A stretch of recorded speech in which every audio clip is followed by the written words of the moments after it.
Hello साथीहरू, सबैजना सन्चै हुनुहुन्छ होला एन्ड म पनि सन्चै छु। र आज चाहिँ म धेरै दिनपछि बाहिर निस्केको छु। निस्किँदा जहिले जस्ती पनि निस्किरहेको हुन्छु, तर भिडियो चाहिँ मैले बनाएको छुइनँ क्या। सो आज बनाउँदैछु मैले होइन, किनभने पानी परिरहेको छ क्या। अहिलेको वेदर चाहिँ राम्रो छैन।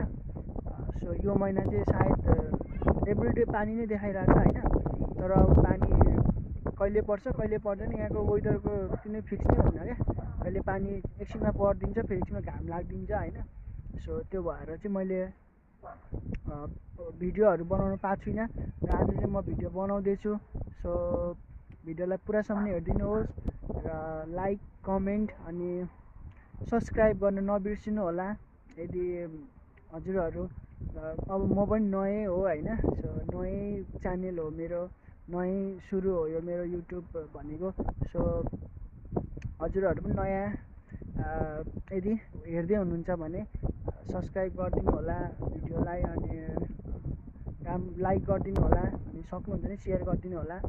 सो अनि भिडियोलाई पुरासम्म हेरेर साथ अनि सपोर्ट देखाइदिनु होला साथीहरू।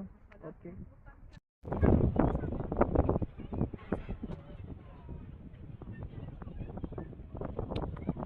माई फ्रेन्ड,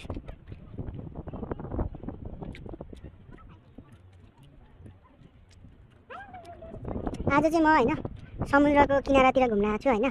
सो आज चाहिँ धेरै नै मान्छे छ यतातिर, मान्छे देखिरहेको छ, किनभने सायद धेरै दिन भयो नि त पानी परिरहेछ, अनि आज चाहिँ घाम लागिरहेछ, त्यही भएर पनि सायद मान्छे धेरै नै बाहिर निस्केको हुनसक्छ होइन, आई थिङ्क। म पनि घाम लागेरै निस्केको होइन, धेरै दिन भयो क्या। आज भोलि चाहिँ धेरै दिन भयो होइन। पानी डेली जस्तो परिरहेछ क्या, पानी एभ्रिडे परिरहेछ होइन। आज पनि पानी परिरहेको थियो होइन, बिहान पानी पर्यो, अनि अहिले चाहिँ घाम लागेको छ होइन। सो त्यही भएर म पनि निस्केको हो। अनि भित्र बस्दा वाक्क हुन्छ नि त, डेली भित्र बसिया छ होइन, भित्र बसिया छ। अब मान्छे भित्र पनि धेरै बस्यो भने चाहिँ साइलो हुन्छ क्या। सो त्यो भएर बाहिर निस्किनुपर्छ, हावा खानुपर्छ होइन, एकछिन भए पनि घाम ताप्नुपर्छ। त्यसले चाहिँ हाम्रो शरीरलाई छुट्टै एउटा एनर्जी मिल्छ क्या।